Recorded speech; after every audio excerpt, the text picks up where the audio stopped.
Hello students, a very warm welcome to all of you on my YouTube channel Ma Saraswati Sanstha. So today's my topic is trigonometry. This topic is not important only for mathematics but also in case of physics, mathematical calculations or in further studies. ये बहुत ही basic topic है trigonometry.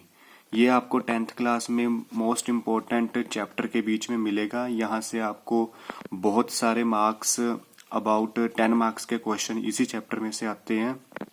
This chapter is chapter 8 unit में आता है ये.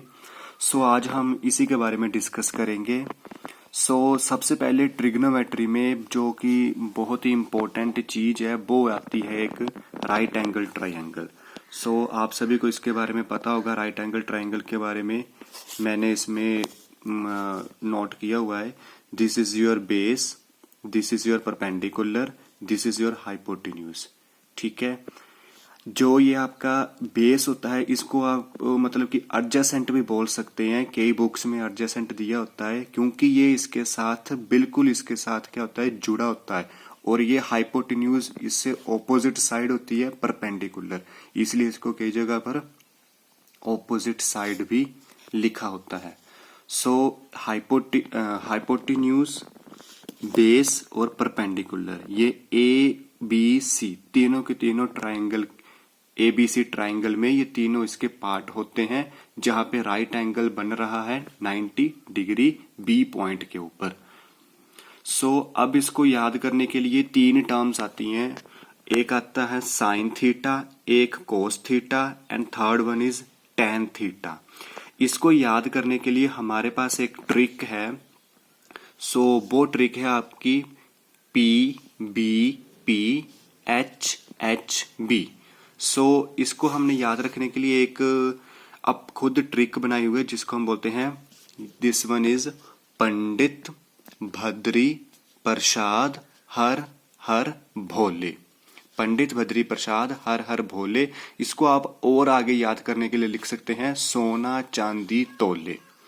सोना चांदी तोले ये जो आपका SCT आ रहा है ये आपका क्या इंडिकेट करेगा, S फॉर सोना मतलब साइन, चांदी मतलब कोस, तोले मतलब तोल रहा है वो उनको तो वो टैन.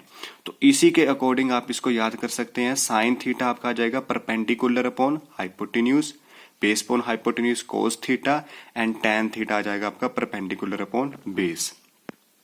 ये आप देख सकते हैं sine theta is equal to P upon H, cos theta B upon H and tan theta P upon B. Similarly इसी के तरीके से साइन थीटा का उल्टा क्या होता है, कोसिकेंड थीटा. कोस थीटा का उल्टा सीकेंड थीटा. टैन थीटा को कैसे लिखेंगे हम, 1 अपॉन टैन थीटा. इसका अगर हम उल्टा कर दिए टैन किया हो ना हमने यहाँ पे 1 अपॉन साइन थीटा, यानी कि साइन थीटा को हमने रेसिप्रोकल कर दिया, उसका उल्टा कर दिया. तो 1 अपॉन साइन थीटा आपका क्या बन गया, cosecant theta. 1 upon cos theta आपका क्या बन गया, secant theta. And 1 upon tan theta आपका क्या बन गया, कोट थीटा. सिंपली जो आपका साइन थीटा था वो आपका P अपॉन एच था साइन थीटा, इसका उल्टा कर दिया आपने वो H अपॉन P बन गया. कोस का उल्टा कर दिया H अपॉन B बन गया. टैन का उल्टा कर दिया B अपॉन P बन गया. क्लियर. यहां से आपको सभी की वैल्यूज मिल गई और आप इन सभी वैल्यूज को पुट करके यूज कर सकते हैं.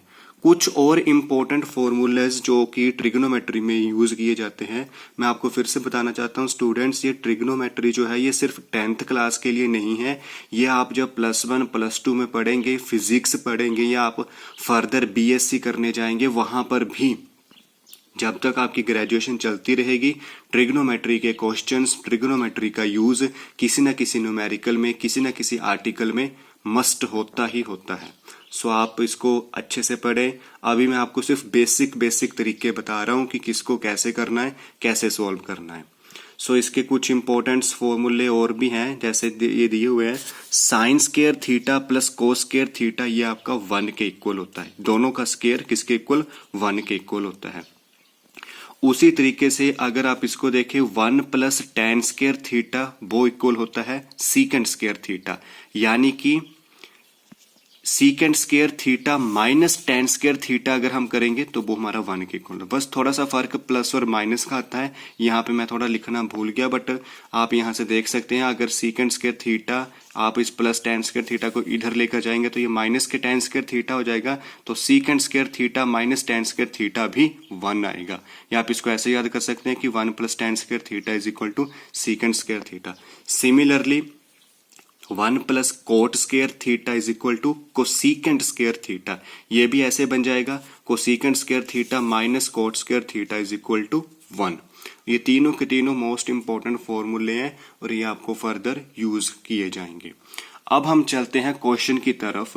ये एक प्रॉब्लम लिखी हुई है मैंने जिसमें given that sine theta is equal to 3/5, find all the T ratios. T ratios मतलब ट्रिग्नोमेट्रिक रेशो निकालनी है आपने। ये आपकी 10th क्लास की जो एनसीईआरटी बुक है 8.1 एक्सरसाइज में आपको ऐसा कोई ना कोई क्वेश्चन जो देखने को जरूर मिल ही जाएगा। सो आई होप कि आपको जितना अभी तक समझाया गया है, थोड़ा बहुत बेसिक बताया गया है कि साइन थीटा कैसे निकालते हैं, कोसीकेंट कैसे निकालना है, राइट एंगल ट्रायंगल क्या होती है, कौन सा बेस होता है। बेस का आपने ये याद रखना है जहां पे आपका 90 डिग्री का एंगल बन रहा है उसके सामने वाला थीटा, उसके सामने वाला जो थीटा है, तो ये बेस मतलब कि नीचे बेस आप समझते हैं ना कि जैसे हम बात करते हैं कि जब बेस उसका स्ट्रांग होना चाहिए या बेस एक तरह की नींव बुनियाद बोल सकते हैं हम। तो ये बेस नीचे से जहां से ट्रायंगल शुरू हुई है हमारी, वो हमारी बेस है, और जिसके ऊपर ये इसके साथ बना हुआ 90 डिग्री का एंगल ये परपेंडिकुलर और ये हाइपोटेन्यूज, इसको एडजेसेंट भी बोलते हैं और परपेंडिकुलर को ऑपोजिट साइड भी बोलते हैं। और ये आपको पता होगा कि राइट एंगल ट्रायंगल कैसे निकालते हैं, हाइपोटेन्यूज का square is equal to base का स्क्वायर। ये आई थिंक आपको पता होगा, अगर मैं इसको नहीं बता पाया सो आपको मैं नेक्स्ट वीडियो में जरूर बताऊंगा। हाइपोटेन्यूज का स्क्वायर, बेस का स्क्वायर प्लस परपेंडिकुलर का स्क्वायर, ये आपकी पाइथागोरस थ्योरम है जिसको आप यूज करके आप इन तीनों में से किसी की भी साइड को निकाल सकते हैं। अगर आपको दो साइडें दी हुई हैं, एक काम निकालनी हो तो आप स्क्वायर करेंगे, अंडर रूट लेंगे और उसको इजीली सॉल्व कर सकेंगे। वैसे ही हम इसमें यूज करेंगे जो साइन थीटा वाला टॉपिक, जो ये क्वेश्चन दिया होता है कि given that sine theta 3/5 find all the T ratios. इसको सॉल्व करने के लिए आपने कुछ नहीं करना है। फर्स्ट ऑफ ऑल आपने एक राइट एंगल ट्रायंगल को ड्रॉ कर लेना है। ओके फ्रेंड्स, ये आपका राइट एंगल ट्रायंगल बन गया। इसको आप मार्क्स कर सकते हैं ABC। यहाँ पे आप अपना कोई एंगल 90 डिग्री का जो कि बनेगा ही बनेगा। अब यहाँ से आपको क्लियर हो रहा है कि साइन थीटा 3/5 है। इट मीन्स आपको पता होना चाहिए कि वी नो, हमें पता है कि साइन थीटा होता क्या है। साइन थीटा होता है हमारा परपेंडिकुलर ओवर हाइपोटेन्यूज। इसका मतलब परपेंडिकुलर आपको दिया हुआ है 3, हाइपोटेन्यूज कितना दिया हुआ है 5। सो आप यहाँ पे पुट कर सकते हैं हाइपोटेन्यूज कौन सी साइड थी आपकी, ये वाली, ये 5। परपेंडिकुलर कौन सी साइड थी आपकी, हाँ जी शाबाश, ये BC आपकी परपेंडिकुलर थी 3 सेंटीमीटर। तो आपको यहाँ पे बेस नहीं दिया हुआ, ये आपने फाइंड आउट करना है। सो सिंपली यहाँ पे आप बाय पाइथागोरस थ्योरम को यूज करके हाइपोटेन्यूज का स्क्वायर, बेस का स्क्वायर, परपेंडिकुलर का स्क्वायर, दोनों को प्लस करके आप इसको यहां से निकाल सकते हैं। सो हाइपोटेन्यूज मतलब 5 का स्क्वायर, बेस आपको नहीं दिया, इसको एज इट इज रहने दो, परपेंडिकुलर आपको दिया हुआ तो 3 का स्क्वायर। 5 का स्क्वायर कितना होता है 25, बेस का स्क्वायर वैसे का वैसे ही, 3 का स्क्वायर 9, 25 माइनस 9। सो फ्रेंड्स इस तरीके से आप इसको निकाल सकते हैं सॉरी। सो इसको आप माइनस कर दीजिए, this is 16, this is B square. So अब अंडर रूट को सोल्व करना है। ये स्क्वायर जब आप हट जाएगा तो यहां पर क्या बन जाएगा अंडर रूट 16। सो 16 को कैसे लिखेंगे आप 4। ये आपको अंडरस्टूड होगा कि 16 को अगर आपको नहीं पता तो आप यहाँ पे इसके फैक्टर बनाकर देख सकते हैं। 4 4 का 16, 4 1 का 4। सो यहाँ पे कॉमन लेके ऐसे इसको निकाल सकते हैं। तो बेस आपका कितना आ रहा है 4 सेंटीमीटर। ठीक है फ्रेंड्स, तो ये आपका बेस यहाँ पे आ गया 4 सेंटीमीटर। अब आपको बोला हुआ कि oh find all the T ratios, आपने सारे के सारे टी रेशियोज को फाइंड आउट करना है।